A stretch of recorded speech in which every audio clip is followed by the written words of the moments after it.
You know, when you watch a meteorologist tracking a massive hurricane on the news, they aren't just looking at the sky above their house. Right. Definitely not. They're out there analyzing these invisible pressure systems or um, oceanic temperature shifts and jet streams occurring literally thousands of miles away. Yeah, they are looking at the macro data. Exactly.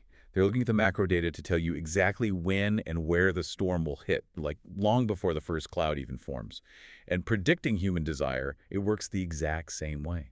I mean, that is just the perfect analogy because Yeah. people tend to think that predicting what we will want to wear, 24 months from now is some kind of, I don't know, psychic parlor trick. Right, like gazing into a crystal ball. Or just an educated guess by an eccentric designer in a studio somewhere. But it really isn't. It is the rigorous, highly data-driven observation of human behavior, macroeconomics, and historical patterns. Well, welcome to Season 3, Session 5 of Threads of Tomorrow Crafting Textiles.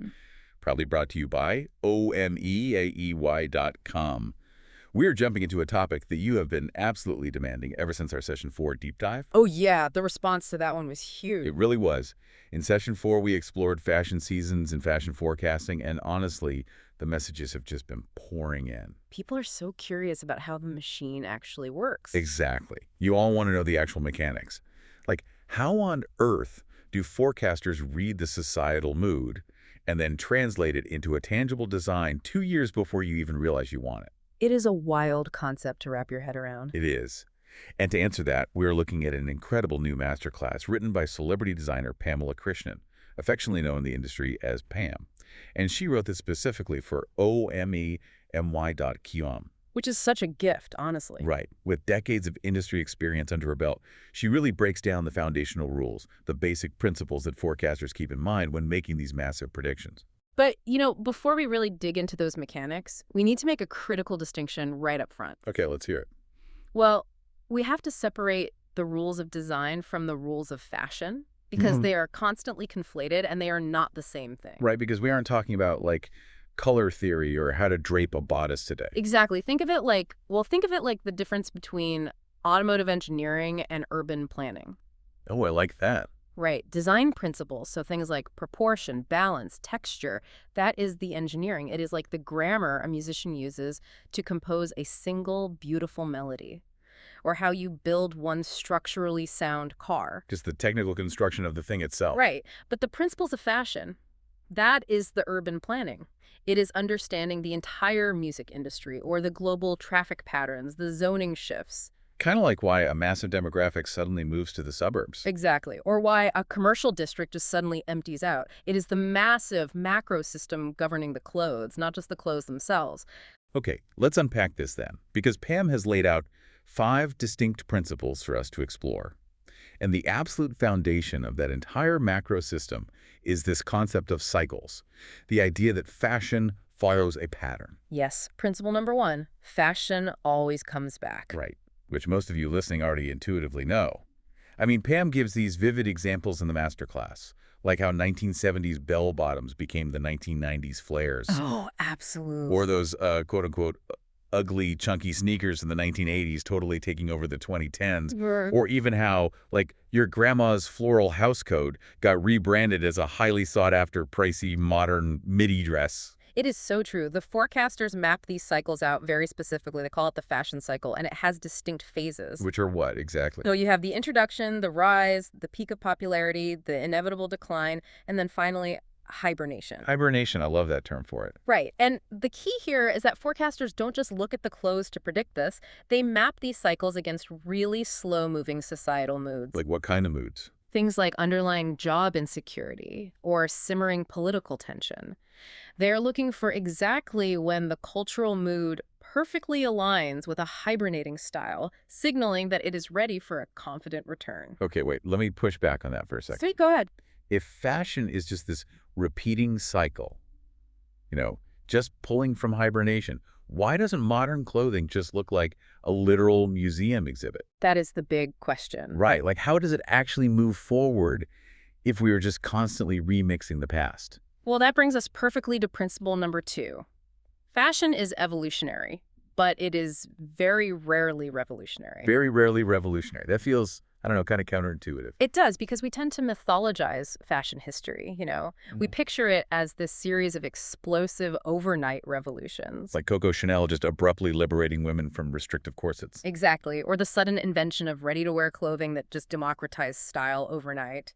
But the truth is, true paradigm-shifting revolutions are historically incredibly rare. So it is much slower than we think. Agonizingly slow sometimes. Instead of massive leaps, fashion moves in these tiny, tiny increments. Okay, give me an example of that. Well, think about a hemline.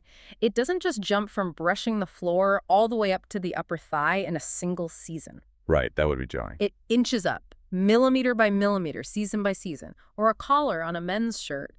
It gradually widens over the course of several years, hits its absolute limit, and then slowly starts to narrow again. Oh, wow. So it's almost invisible when you're living through it. Exactly. It's like watching a glacier move. You don't notice it on a Tuesday, but if you look at a photograph from 5 years ago, the shift is undeniable. And forecasters are watching these quiet, slow-moving shifts to see exactly where the next incremental step has to land. That makes so much sense. Hmm. Now, before we get into what actually causes these massive trends to suddenly die, because I know we all want to hear about that, I want to take a really quick second here. Oh, definitely. If you are fascinated by how these subtle shifts work, and you want to really understand the mechanics we were talking about today, you need to join our community. It really is the best place for this kind of deep analysis. It is. You can join the OMEMY.com WhatsApp community right now. All you have to do is simply scan the QR code on the poster of this deep dive. The group is called Devi the Curious, Oh, and it is yeah. this brilliant space. It is completely curated for this specific niche audience. Exactly. By joining, you stay informed about all our new blogs, analytical tools, live training, and special workshops. It is just the perfect way to connect with other analytical minds. So just scan the code and come join Devi the Curiouses. Highly recommend it. So getting back to the mechanics, we smoothly transition into this big question. If fashion evolves so slowly, like a glacier, what actually causes a massive trend to suddenly die? Well, what's fascinating here is that every single trend carries the seed of its own destruction right from the beginning. Ooh, the seed of its own destruction. What is that? Excess. That brings us to principle number 3. Fashion ends in excess. Okay, so a trend basically kills itself by becoming too much. Precisely. Let's look at the story of the late 80s and 90s logomania. Oh man, the logos, they were everywhere. Exactly. It started out as a status symbol, right? But eventually, logos covered literally every surface. The trench coats, the handbags, the shoes, the belts. It was just completely visually exhausting. Right. And once it hit that point of absolute maximum saturation, society recoiled. That level of excess gave birth to its exact opposite, which was the minimalist, unbranded, quiet luxury movement. So the exhaustion forces the pivot. Yes. Payton shares this golden rule in the masterclass, actually. She says that once a silhouette is literally everywhere, especially at discount, fast fashion prices, thoughtful dressers have already moved on. Once it hits the discount bin, it is completely over. It is dead. The hibernation phase has already begun. But wait, let me play devil's advocate here. Ah. What does this all mean for the massive fashion houses? The giant conglomerates. Right, because if a trend is dying, couldn't a multi-million-dollar marketing campaign and, I don't know, a 70% off massive sale just force people to keep buying it? Like, they have so much power and money. You would think so, right? Conventional business logic says yes, but principle number 4 says absolutely not. Price and promotions cannot change the direction of fashion. Really, not even a huge discount. Not even a little bit. Pam shares this amazing industry anecdote about this. She talks about how massive brands will sometimes stubbornly push a specific color story for 3 consecutive seasons. Just desperately trying to make it happen. Yes, no, you can't. If the customer feels that visual exhaustion we talked about, a low price tag doesn't magically make the item appealing. It just makes it look cheap and culturally expired. That is such a fascinating point to remember the next time you see a massive clearance sale. And just a quick reminder, you can visit OMEMY.com at your own pace to read this entire masterclass story. It goes so deep into these industry anecdotes. It really changes how you look at the retail landscape. It does. Yeah. Because it highlights this incredible irony. If these billion-dollar brands and massive conglomerates can't force a trend, who actually holds the power? Well, here's where it gets really interesting. Okay. Principle number 5. Customers dictate style. The power rests entirely with you, the listener. So the designers are just guessing what we want. Not guessing, proposing. Designers only propose ideas. It is the customers who either dispose of them or adopt them. It is a two-way conversation. Oh, I see. A decade ago, forecasters might have just sat at a very exclusive runway show in Paris to see what would eventually trickle down to the public, but today, Today, it's totally different with the internet. exactly. Forecasters are just as likely to be photographing street style in a bustling market in Lagos, or observing what students are wearing on a campus in Seoul, or checking out a weekend bazaar in Istanbul. So the data is coming from everywhere, all at once. Yes, they are scraping social media, tracking micropatterns globally to see what real people are actually choosing to wear. That is incredible. But how do they pull all of that together?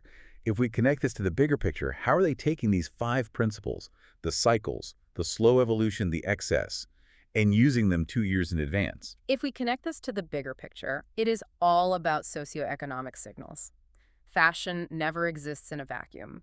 They layer these principles over what is happening in the global economy and politics. Give me an example of that layering. Let's talk about the lipstick index, because that is just wild to me. The lipstick index is a perfect example of this in action.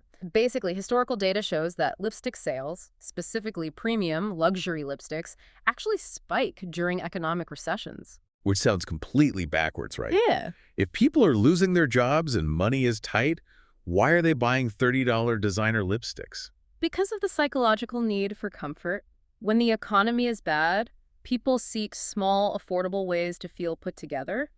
You might not be able to afford the luxury handbag or the new car. Because luxury is just completely out of reach. Right.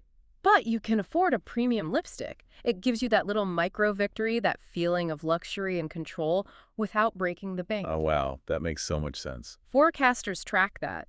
When they see those economic indicators tightening, they pivot their forecasting away from massive, expensive statement pieces and focus on smaller, attainable luxuries. And we saw this exact same mechanism happen during the 2008 financial crisis, right? Oh, absolutely. The shift was violent and immediate. The masterclass talks about how all that loud, conspicuous branding from the early 2000s just vanished almost overnight. It disappeared. And it wasn't just because people had less money. It was an emotional defense mechanism. Because people felt it was inappropriate. Yes. When your neighbors are losing their homes and everyone is struggling, walking around with a diamond watch or a massive logo-covered bag just feels completely tone-deaf. It is socially repulsive at that point. So society collectively pivoted to quiet luxury just out of self-preservation and empathy. Exactly. And the forecasters saw those socioeconomic tensions rising and predicted that pivot before the markets even officially crashed. That is just mind-blowing. And it even affects the physical garments themselves, like hemlines, right? Yes, hemline theory is one of the oldest forecasting principles out there. Historically, there is a direct correlation between collective uncertainty and falling hemlines. Wait, really? Falling hemlines? Yes. When political instability rises or the world feels unsafe and chaotic, people subconsciously want to dress more conservatively. They seek physical and emotional armor, so hemlines drop. They literally cover up to feel safe. Right. But during periods of explosive economic boom or collective optimism, hemlines rise, people feel free, so the clothing becomes less restrictive. That entirely changes how I am going to look at runway shows from now on. They aren't just picking a long skirt because they like the fabric. No, they are reading the anxiety or the optimism of the entire globe and translating it into a silhouette. Which brings us to this really empowering takeaway that Pam leaves us with. Understanding these rules, these cycles, and socioeconomic triggers, it doesn't make you a slave to the trends. Not at all. It does the exact opposite. It makes you a conscious, confident dresser. Exactly. Because when you know why a trend is happening, you know exactly when to adopt a style because it genuinely resonates with your mood and when to just comfortably ignore it. Because you can see the machinery behind it. You aren't just blindly following. You step out of the cycle of visual exhaustion and you take control. I absolutely love that. Yeah. Well, we want to hear from you now. What topics would you love to hear us explore in our next deep dive? We really want to know what part of the industry you want us to break down next. Exactly. So please drop a note in the comment box wherever you are listening to this session. Your feedback is so important to us. And giving one last reminder, do not forget to scan the QR code on the poster for this session. Yes, definitely do that. Join the Devi the Curious' WhatsApp community by omeomy.com. It is such a vibrant space to keep learning, and we would love to see you there. Thank you so much for joining us for this deep dive. Please make sure to follow the show, stay tuned for more beautifully crafted content, And as always, keep learning. We've just spent this time exploring how fashion always cycles and how it inevitably ends in physical excess. But it leaves me with this final, lingering question to ponder. Oh, I like where this is going. As we move into an era of digital clothing and virtual reality avatars, a world completely free of physical limits or manufacturing costs, will these ancient human cycles of fashion finally be broken? Or will our digital selves just repeat the exact same patterns of excess and evolution?